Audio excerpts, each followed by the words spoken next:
9th standard maths 1 third chapter polynomial practice set 3.1 में से हम 6 सम देख रहे हैं। Right the following polynomials in standard form.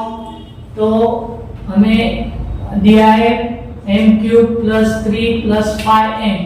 इसको हमें स्टैंडर्ड फॉर्म में लिखने का है। स्टैंडर्ड फॉर्म में लिखना है मींस हमें उसका जो इंडेक्स है, पावर है, उसके डिसेंडिंग ऑर्डर में हम लिखेंगे। हाईएस्ट पावर पहले लिखेंगे m³, फिर उससे छोटा 5m, लास्ट में number +3। Second sum -7y + y⁵5u + 3y³ -½ + 2y⁴ -y²। अभी इसमें से सबसे हाईएस्ट पावर कौन सा है? 5, वो पहले लिखेंगे y⁵5u + 2y⁴ + 3y³ -y² -7y -½ last में कभी भी नंबर आता है। यहाँ हमारा 6 सम हो गया। अभी हम 7 सम देख रहे हैं।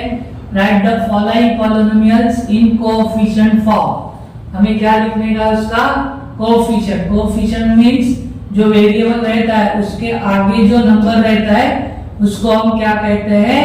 कोएफिशिएंट कहते हैं। जैसे कि यहाँ पे 5 है, -7 है, वैसे उसको हम कोएफिशिएंट कहते हैं। तो पहले हम क्या करेंगे? ये जो पावर है, पावर के डिसेंडिंग ऑर्डर में हम लिख के लेंगे। जो पावर नहीं रहेगा उसके लिए हम 0 लिखेंगे, लेकिन साइन प्लस का ही रखेंगे।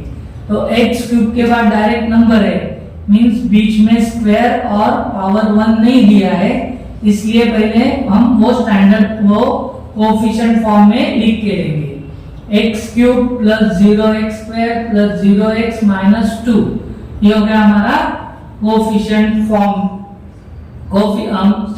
उसमें डिसेंडिंग ऑर्डर मिलेगा। अभी x के आगे नंबर नहीं है, यानी वो 1 रहता है। हम कोएफिशिएंट फॉर्म में खाली नंबर लिखेंगे।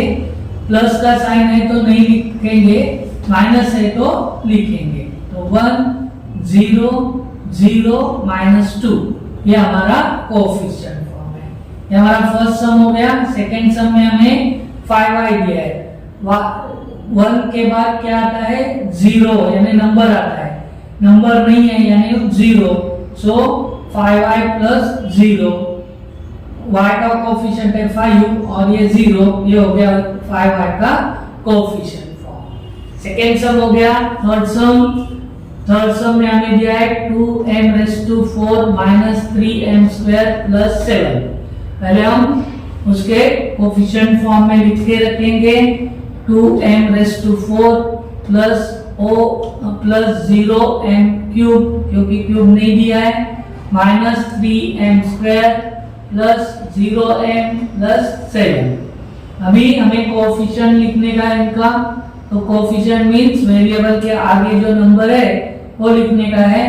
तो 2 है, 0 -3 0 7, बीच में कॉमा देना है और ब्रैकेट में ही लिखने का है। अभी फोर्थ वन में हमें खाली नंबर दिया है -2/3, तो उसका कोएफिशिएंट फॉर्म वही आएगा -2/3। हमारा 7 सम हो गया। अभी हम 8 सम देख रहे हैं। Right the polynomials in standard form. अभी हमें जो दिया है वो कोएफिशिएंट फॉर्म में दिया है, उसको हमें स्टैंडर्ड फॉर्म में लिखने का है। तो पहले इसमें कितने टर्म्स है? ये नंबर मत देखो, टर्म्स बोल रहा हूं मैं। तो पहला कितने टर्म्स है? 1 2 3। एक टर्म्स निकाल दो, कितने बच गए? 2 टर्म्स। मींस जो भी वेरिएबल आप लेंगे, कौन सा भी वेरिएबल ले सकते हैं, लेकिन हम x ही लेंगे तो अच्छा रहता है, लेते हैं तो अच्छा रहता है। तो x का स्क्वायर, क्योंकि 2 टर्म बचे हैं, x² विद डिसेंडिंग ऑर्डर में लिखेंगे। स्क्वायर के बाद power 1 x² + 2x plus last में नंबर 3, तो ये हमारा हो गया स्टैंडर्ड फॉर्म। यहाँ पे 1 है इसलिए हमने इसका कोएफिशिएंट लिखा नहीं है, क्योंकि जो भी वेरिएबल है उसके आगे अगर नंबर नहीं है मींस उसका वैल्यू 1 रहता है।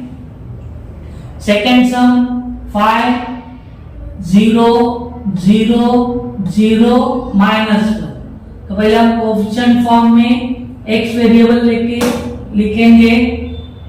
लिखते वक्त हम क्या करेंगे, टोटल टर्म्स कितने हैं, 1 2 3 4 5 टर्म्स है। एक टर्म जो हमारा नंबर है, तो बचे कितने, 1 2 3 4 टर्म्स बच गए। मींस इसका जो वेरिएबल रहेगा उसका हाईएस्ट पावर कितना रहेगा, 4। 5x⁴ प्लस डिसेंडिंग ऑर्डर में हम जाएंगे plus 0x³ plus 0x² plus 0x -1। हमें स्टैंडर्ड फॉर्म में लिखना है, यानी ये जो 0 है वो लिखने का नहीं है, इसलिए 5x⁴ -1। अभी थर्ड सम में हमें दिया है -2 2 -2 2। यहाँ पे 0 नहीं है, इसलिए हम डायरेक्ट स्टैंडर्ड फॉर्म में लिखेंगे। टोटल टर्म कितने हैं, 1 2 3 4। लास्ट वाला नंबर है तो बचे कितने टर्म्स, 1 2 3 मींस क्यूब।